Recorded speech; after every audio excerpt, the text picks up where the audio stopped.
मंडळी, 15 जूनला अधिक महिन्याची समाप्ती होणार आहे आणि अधिक महिन्याच्या समाप्तीचा हा जो दिवस आहे त्या दिवशी सोमवती अमावस्या सुद्धा आहे.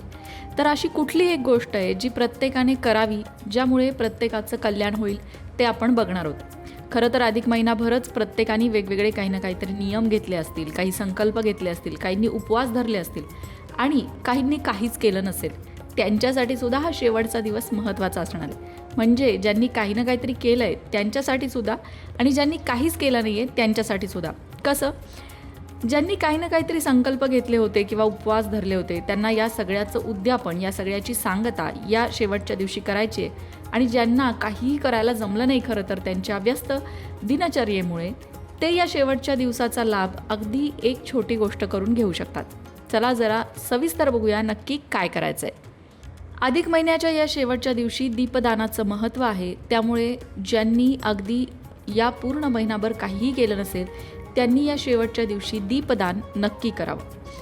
सगळ्यात महत्त्वाची गोष्ट जी या दिवशी करायची आहे ती म्हणजे सकाळी उठल्यानंतर सगळ्यात आधी स्नान झाल्यावरती भगवान श्रीहरी विष्णू आणि भगवान शिवशंकर दोघांचीही पूजा करायची आहे. कारण त्या दिवशी सोमवती अमावस्या सुद्धा आहे.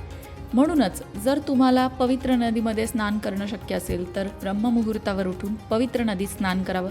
पण ते शक्य नसेल तर तुम्ही घरच्या तुमच्या पाण्याच्या बादलीमध्ये गंगाजलाचे काही थेंब टाकू शकता आणि त्या पाण्याने स्नान करू शकता.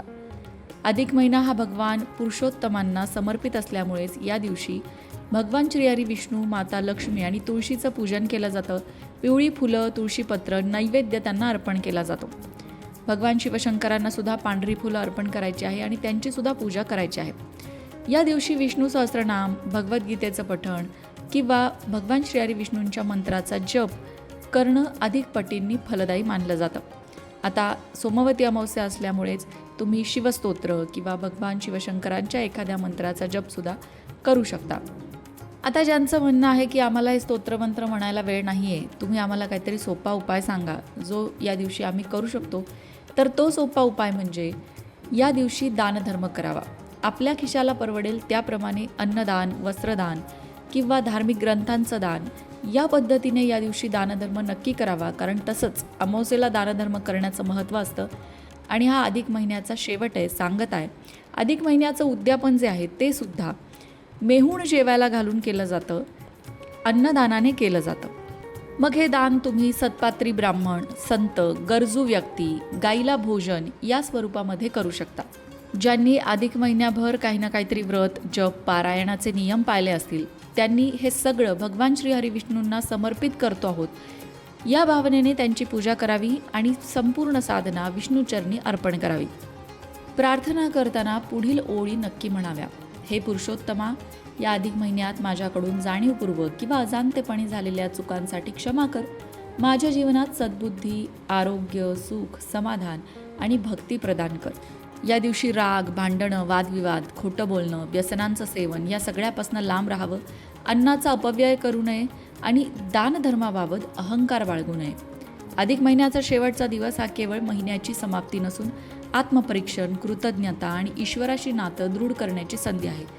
या दिवशी केलेला जप, दान, पूजा, सेवा यामुळे आध्यात्मिक उन्नती होते, जीवनात सकारात्मकतेचा संचार होतो. शास्त्रानुसार श्रद्धा आणि भक्तिभावाने केलेली साधना हीच पुरुषोत्तम मासाची खरी सांगता मानली जाते.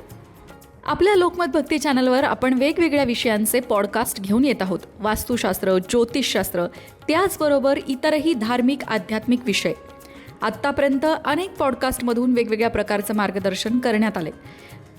त्याचबरोबर आपलं आयुष्य आपण सकारात्मक पद्धतीने कसं बदलू शकतो, त्यासाठी कोणत्या छोट्या छोट्या ट्रिक्स, सवयी आपण आपल्या आयुष्यात करायला हव्यात याबद्दल सुद्धा मार्गदर्शन करणारे पॉडकास्ट आहेत. आमची पॉडकास्टची प्लेलिस्ट एकदा नक्की चेक करा. त्यात नक्कीच तुमच्या आयुष्यात तुम्हाला मार्गदर्शक ठरतील असे विषय आहेत. या व्यतिरिक्त आणखीन कोणत्या विषयांवरती कोणत्या तज्ज्ञांना तुम्हाला ऐकायला आवडेल हे सुद्धा कमेंट बॉक्समध्ये नक्की सांगा. तुम्हाला हवे असणारे विषय आणि तुम्हाला हवे असणारे तज्ज्ञ घेऊन येण्याचा प्रयत्न आम्ही नक्कीच करू. अशाच प्रकारच्या माहितीपूर्ण व्हिडिओंसाठी लोकमत भक्ती चॅनलला सबस्क्राईब करा आणि बेल आयकॉनवर सुद्धा क्लिक करा म्हणजे आमच्या नवनवीन व्हिडिओचं नोटिफिकेशन तुम्हाला मिळत राहील. तसंच योग्य आध्यात्मिक मार्गदर्शनासाठी लोकमत भक्तीच्या फेसबुक पेजला फॉलो करायला विसरू नका.